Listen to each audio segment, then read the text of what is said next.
Apparently they have a terrible job. It's all because of their mental health and they can't cope with it. Why did teachers used to be able to cope with it and now they can't? Well, you raised such a great point when you said during lockdown, when these teachers were, asking for more lockdowns and more draconian ways that the children couldn't go into school and all of this. But where did they think the money was coming from, first and foremostly? So, I don't know if you know, but I was a school teacher. Yes, you mentioned it earlier. I said before the ads, and so I worked in Tottenham, which is quite a challenging area, most of all. And I had a lot of kids in my class that were not necessarily abused, but severe neglect. And school was their safe place.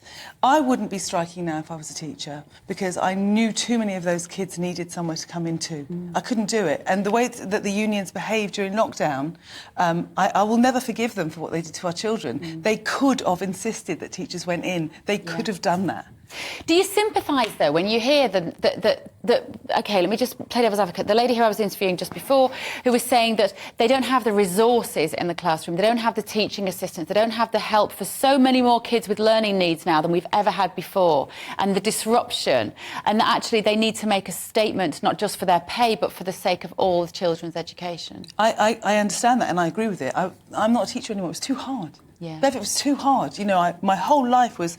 I had no time for my own children because everything went into teaching. It was just too hard. So, yes, I do think there need to be better resources, but I think that the way the money is broken up is wrong. I don't know whether we should have lots of teaching assistants. I think we should just make sure that we get the best teachers. Unfortunately, when I was teaching, I came across some really terrible teachers. I came across people who had gone and done their degrees, didn't really know what they wanted to do, so did a kind of PGCE, became a teacher because it was an easy job to get, and were not vocational teachers. Yeah. We need to encourage vocational teachers who love kids, who want to teach, and we also need to get rid of all of this rubbish. One of the stories that's coming up later is that trans argument, gender, and all these kind of non-teaching, non-educational things that are coming into schools that are tying teachers up, and they can't teach properly. Yeah. There's a lot wrong with the system. I do agree with that. Phil Campion, let me come to you. I know that you feel really strongly about the well-being of young people. Yeah, absolutely. So how do you feel on a day like today? The well-being of the children is the primary thing in all of this, all right? So that's being overlooked a little bit, I think, by striking. Kids have had a tough time. They continue to have a tough time.